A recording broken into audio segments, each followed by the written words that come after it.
Muy bien, vamos a chequear aquí el audio. Muy bien, unos segundos. Y está, muy bien, luego de tantos intentos, vamos a tener la clase el día de hoy.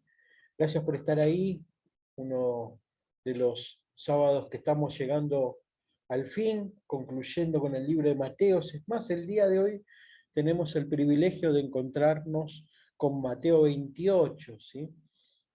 Ahí como le estoy compartiendo la pantalla, sí, estamos con Mateo 28 y el día de hoy tenemos un recorrido a través de estos versículos. Mateo 28, el fin, ha llegado el fin, ha llegado la crucifixión, habíamos quedado en el últimos capítulos del 27 con la crucifixión y todo lo que había sucedido, ¿sí? Con la negación de Pedro, pero bueno, hasta aquí ha pasado todo esto. Esto ha provocado en el corazón de sus discípulos tristeza, desconfianza, seguro, duda, y por eso es necesario que los sucesos que sigan aconteciendo en el capítulo 28. En el capítulo 28 de Mateo, Jesús va a afirmar el corazón de aquellos discípulos. Va a afirmar el corazón de aquellos discípulos, les va a dar una gran comisión y el Señor va a restaurar cosas que lo podemos analizar en otros evangelios, ¿sí? Como restaura el corazón de Pedro, más que nada en el Evangelio de Juan vemos esto. Pero bueno, vamos a iniciar hoy. Vamos a iniciar con Mateo 28, del 1 al 10. ¿Qué nos encontramos con Mateo 28, del 1 al 10? Con la resurrección. La resurrección. Ya había pasado el día de reposo. Bien temprano dispusieron buscarle, visitarle a Cristo las dos Marías, así encontramos en estos versículos. Una de ellas era María Magdalena. Y la palabra de Dios no dice la madre de Jesús, ¿eh? Porque dice María Magdalena y la otra María. Presuntamente, la otra María no sabemos quién es, porque como en aquel tiempo era una costumbre y era un nombre muy popular, el nombre de María. Entonces encontramos el texto diciéndonos que María Magdalena fueron a ungir al Señor, ¿sí? A seguir preparando, ya había pasado el día de reposo, entonces encontramos a las dos Marías que van a visitar la tumba de Jesús. Entonces, cuando van a visitarle la tumba de Jesús, se encuentran con sucesos maravillosos. Pero dice la Biblia, las dos Marías, o sea, era una María Magdalena y la otra María, que se presume que haya sido hermana de María, la madre de Jesús. Se presume, estudiosos de los textos bíblicos, hablan de que era una tía de Jesús a la que hacía referencia. Pero vamos a lo importante el día de hoy, que es que un ángel se le presentó y les dijo a estas mujeres, Jesús resucitó. El ángel les dijo, yo sé a quién buscan ustedes. Las mujeres no se desanimaron por lo que vivieron, ¿sí? Ellas habían visto crucificado al Señor, pero dice que esto no las desanimó, porque vieron muchas cosas, muchos sucesos, mucho sufrimiento de Jesús, pero esto no las desanimó. ¿Por qué digo que no las desanimó? Porque ¿dónde estaban luego de haber vivido aquel momento? Estaban buscándole a Jesús. Muchos decidieron volverse atrás, muchos de sus discípulos, abandonar absolutamente todo, pero ellas fueron hacia adelante. El ángel sabía a quienes ellas estaban buscando. Porque, ¿sabes qué pasa? Cuando dispones tu corazón a buscar de Dios, el cielo se entera. ¿Oíste bien lo que te estoy diciendo? Cuando predisponemos en la tierra a adorar a Dios, en los cielos impacta esa disposición. Dice la palabra de Dios que todo lo que se ate en la tierra será atado en los cielos, y todo lo que se desate en la tierra será desatado en los cielos. Convencido estoy de que si iniciamos desatar una adoración en la tierra, en los cielos, esto tiene un gran impacto. Por eso el ángel les dice a ellas: yo sé a quién ustedes están buscando. ¿Por qué? Porque los cielos se enteran cuando predisponemos nuestro corazón a buscar del Señor. Yo quiero serte fiel como estas dos mujeres. Quiero servirte, seguirte, aunque el momento sea oscuro, haya frustración, dolor. Solo quiero quedarme con el deseo de seguirte. Eran momentos difíciles, pero estas mujeres estaban alistadas y al pie del cañón.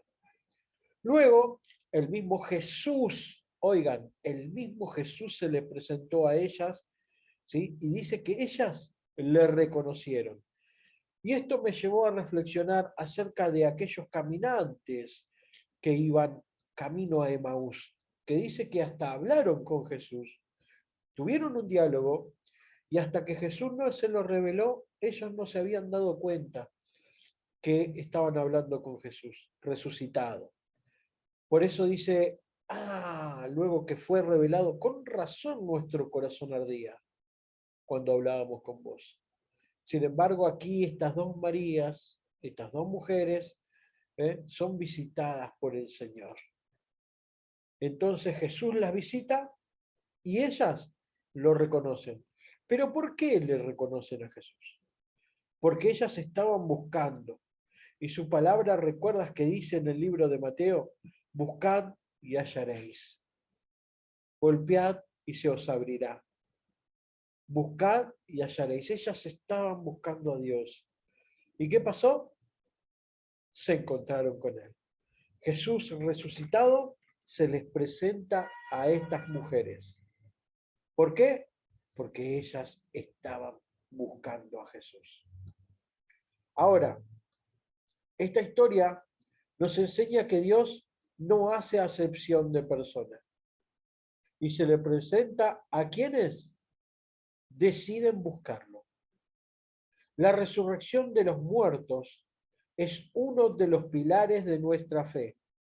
Así como Jesús resucitó con un cuerpo glorificado, así nos ocurrirá a nosotros, siendo la palabra de Dios que nos enseña que Jesús es la primicia de todo.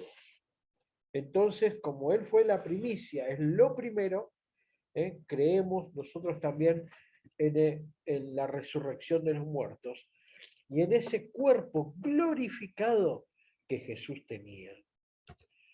Ahora sí, pasemos Mateo 28 del 11 al 15, que es el informe de la guardia. Estos guardias, porque los guardias se sorprendieron, vieron todo el suceso, cuando el ángel estaba ahí, cuando la piedra es movida, cuando el ángel le anuncia a las mujeres que no teman, que el Señor ha resucitado, ellos estaban presentes. La guardia estaba presente. Mira esta imagen, me gustó esa imagen. Como que están todos cerrando los ojos diciendo, es tan grande la gloria, es tan grande la gloria de lo que está sucediendo, que como que cayeron ahí por el piso. Ahora, estos guardias fueron testigos de la resurrección. Sin embargo, al transmitírselo a los fariseos, ellos se inmutaron, ¿sí? Y endurecieron aún más su corazón.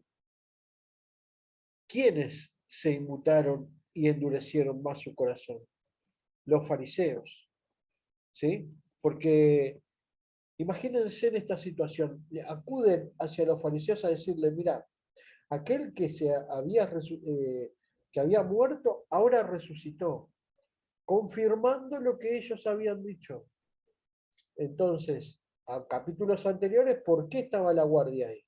Porque tenían miedo ellos que vengan los discípulos, tomar el cuerpo y que después se diga que el Señor había resucitado. Sin embargo, esto aconteció como Jesús dijo que iba a suceder. Los guardias fueron testigos de esto. Corrieron hacia los fariseos a decírselos. Los fariseos, lejos de arrepentirse del pecado que habían cometido, de haber crucificado a un justo, ellos endurecieron más su corazón. ¿Qué hicieron? Iniciaron la corrupción en aquel tiempo. Le dieron monedas de oro, le dieron dinero a estos guardias para que tengan un falso testimonio, que le digan a todos que no fue así la historia, que había una historia nueva. Y dice que hasta el día de hoy siguen derramando esa historia ahí por la zona. Sin embargo, dice que le fueron pagos. Ahora, recuerdan que, porque el testimonio de ellos era decir, no, nosotros nos quedamos dormidos y vinieron y nos sorprendieron y nos quitaron el cuerpo. Ahora, recuerdan que algún guardia que quedaba dormido era sentencia de muerte y debería morir. En este caso dice que los fariseos dijeron, quédate tranquilo que nosotros vamos a responder si es que el gobernador quiere tomar alguna medida contra ustedes. Entonces consideraron que le deberían pagar, le pagaron y así, de esta manera, ocurrió. Ellos aceptaron el dinero de la coima, sin, eh, sin darse cuenta la oportunidad que tenían por delante. Ahora voy a decir eso, pero quiero que nos quedemos con la imagen en nuestras mentes y la ilustración de los fariseos. Estos fariseos que no se arrepintieron de sus pecados, que no se arrepintieron de haber crucificado a un justo. Es más, coimearon a los guardias para que éstos no abran su boca. Estos guardias tuvieron la gran oportunidad de derramar las buenas nuevas. ¿Pero qué hicieron? Se callaron la boca. Pero no lo hicieron, desaprovecharon esa situación. Los guardias tenían la oportunidad de decir, aquel Cristo que estaba en el sepulcro, se levantó. ¿Qué mejor que tener esas buenas nuevas de salvación y anunciar y ser un anunciador del Evangelio?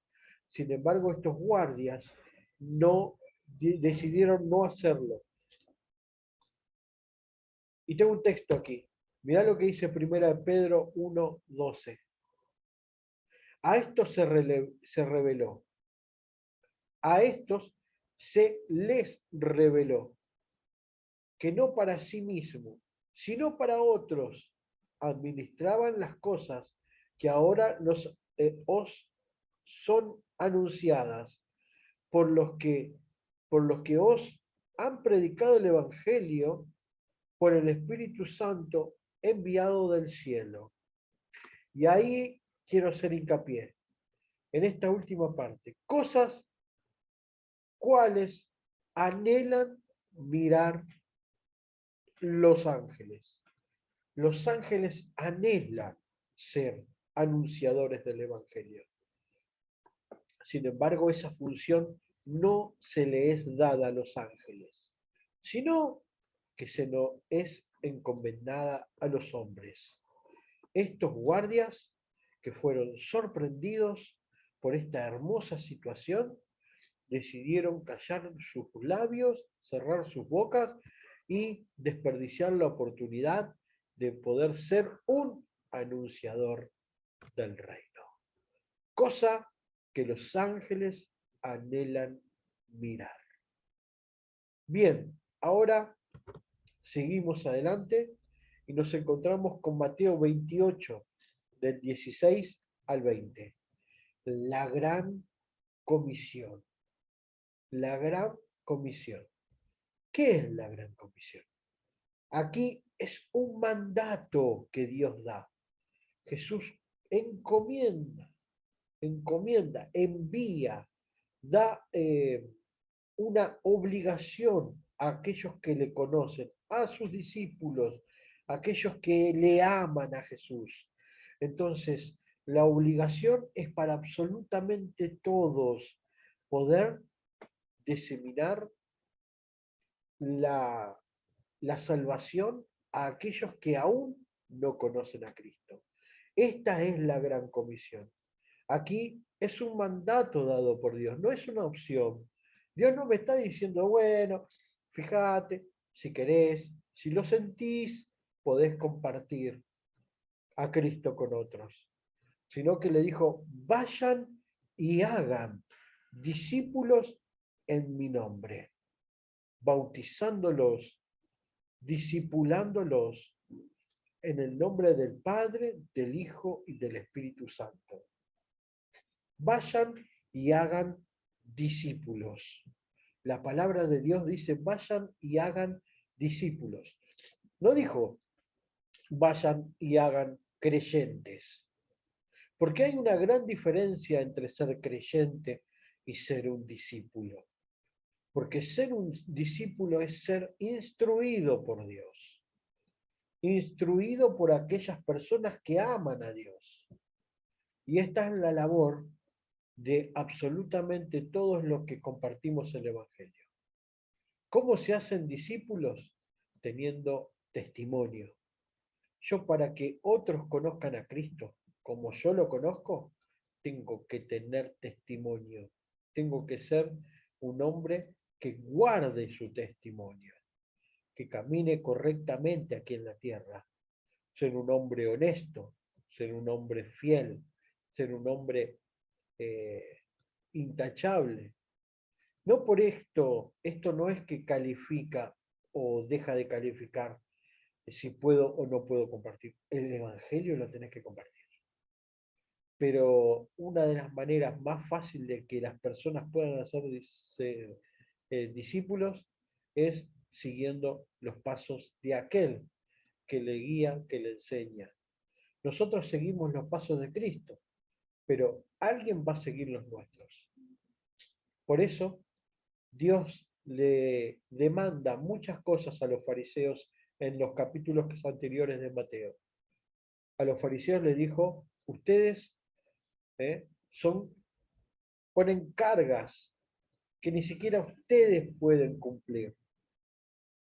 Ponen cargas demasiado pesadas que ni siquiera ustedes pueden cumplir.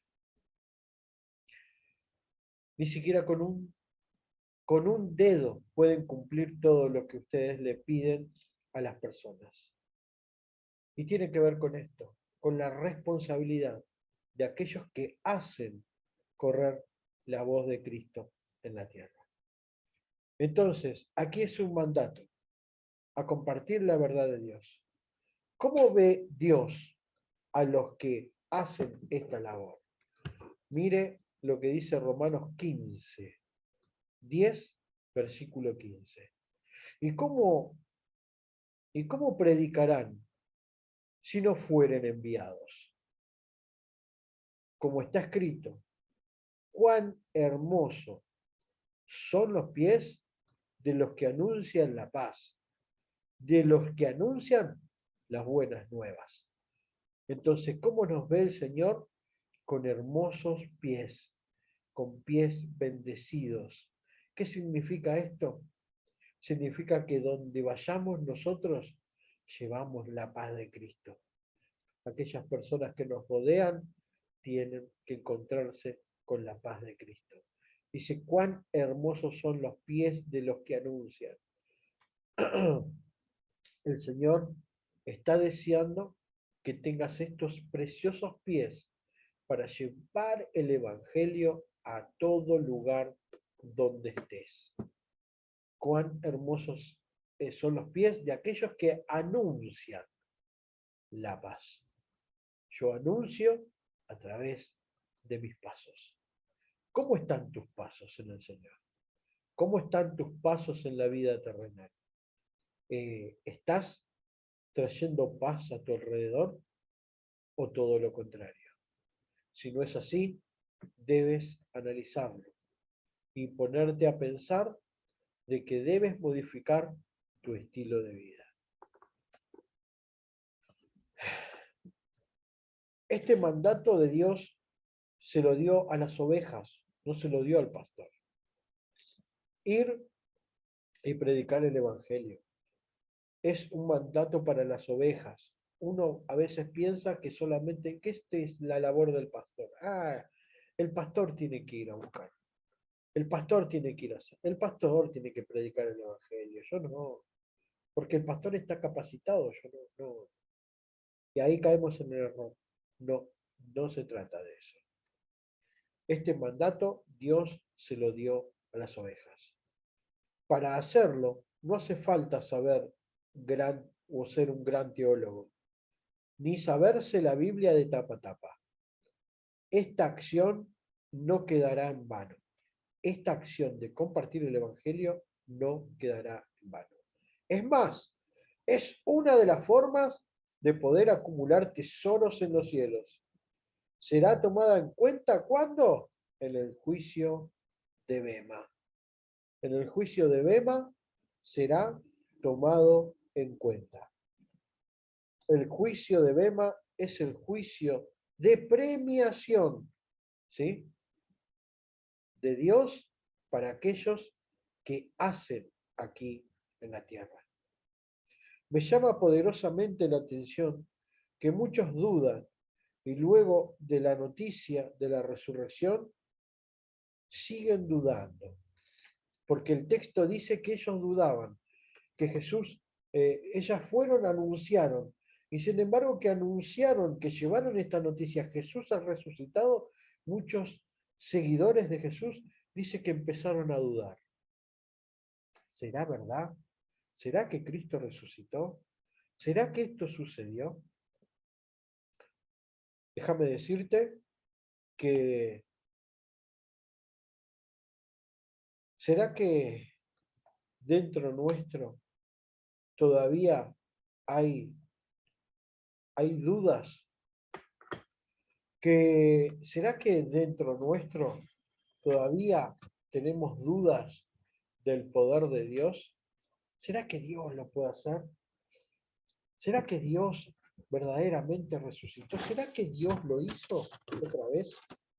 Muchas veces nos llenamos de duda, pero esto no debe ser así para nosotros. Dudamos muchas veces de Dios. Estos discípulos, seguidores de Cristo, ante semejante noticia, dicen que dudaron. No debemos dudar. Esto no agrada a Dios. Debemos llenarnos de fe. Creer en Dios es poco. No debemos creer en Dios, sino que debemos creerle a Dios. Nosotros andamos por fe y no por vista. Como les puse aquí en la pantalla, 2 Corintios 5:7. Porque por fe andamos, no andamos por vista. Nosotros no somos eh, como el discípulo incrédulo. ¿Eh? No somos como Tomás, que Tomás relata el Evangelio de Juan que Jesús se le presentó a los discípulos. Luego de todos estos sucesos, se le presenta a los discípulos y dice que Tomás no estaba en ese momento con ellos. Entonces después le dicen, Tomás, vos sabés que estuvimos con Jesús, ¿eh? Y Tomás los miró y dijo, yo no lo toqué, yo, lo que ustedes me dicen, si no lo veo, si no lo toco, no lo creo, le dijo Tomás. Entonces nuevamente se le presentó Jesús. Y ahí sí lo vio a Tomás y le dijo, vení Tomás, toca, mirá, ahora que tocaste, ¿crees? Y Tomás me imagino que dijo, sí Señor. Bien, ahora bendito todos los que creyeron sin verme. Entonces el Señor está bienaventurado aquellos que creyeron sin verme. El Señor está bendiciendo tu vida, a pesar de que no lo pudiste ver. Como estaba bendiciendo toda nuestra vida. Mateo 18. Sanar enfermos, limpiar leprosos, resucitar muertos, echar fuera demonios. Esta es la obra que tenemos que hacer. ¿Qué tenemos que hacer? Sí, sanar enfermos con la oración. Limpiar leprosos, personas que están llenas de lepra. La lepra es símbolo del pecado. Personas que están llenas de pecado. Tenemos que sanarlas, tenemos que limpiarlas, tenemos que restaurarlas. Limpiar leprosos, resucitar a los muertos. Tenemos que tener fe para resucitar cuestiones muertas en la vida de que nos rodea. Echar fuera demonios, porque tenemos autoridad. Y de gracia recibiste, de gracia debemos dar. Todo lo que recibimos fue un regalo de Dios. De gracia recibimos, debemos dar de gracia.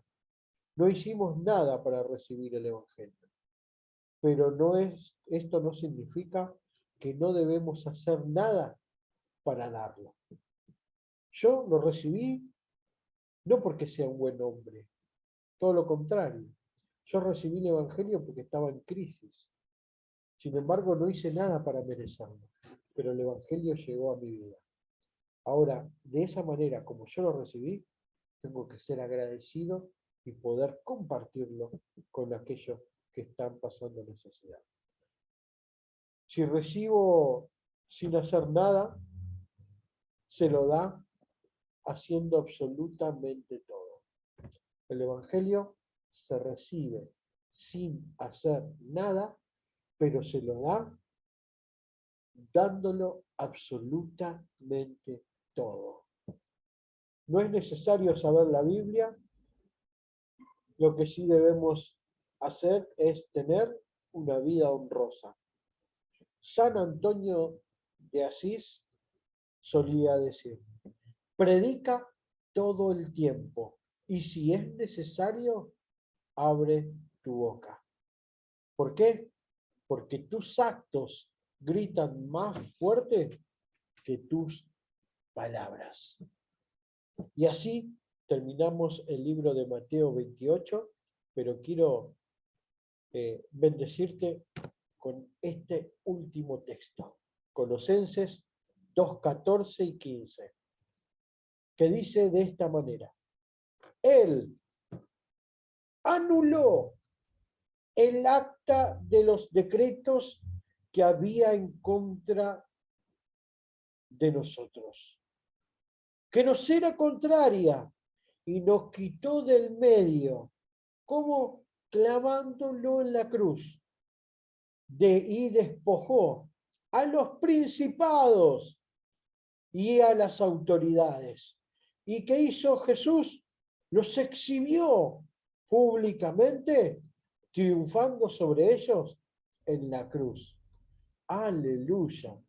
Hay victoria en la cruz. Hay victoria en la resurrección de Jesús. Aquellos actas, aquellos decretos que estaban acusándonos a cada uno de nosotros, el Señor los tomó, los clavó en la cruz y nos dio autoridad. Despojó a los principados y autoridades y los exhibió públicamente, porque el triunfo de Cristo en la cruz fue un triunfo público, no fue un triunfo privado, fue una exposición pública, donde públicamente los expuso a todos los demonios como la derrota absoluta. Así que te bendigo, te quiero bendecir con este texto para que te fortalezcas, para que fortalezcas tu vida y para que entiendas que el enemigo no puede hacerte mella. Que el Señor te bendiga y te prospere en todas las áreas de tu vida. La Biblia dice que las puertas del infierno no prevalecerán contra la iglesia. Y este texto lo afirma. ¿Por qué? ¿Por qué no prevalecerán contra la iglesia? ¿Porque la iglesia es fuerte, es digna, es buena? No, porque Cristo triunfó por nosotros. Así que te bendigo. Gracias por compartir estas clases sábado a sábado. Nos fuimos reuniendo. Que Dios te bendiga y comenzaremos pronto con las clases presenciales. Dios te bendiga. Bendiciones. Y de esta manera iniciamos y concluimos el libro de Mateo. Dios te bendiga.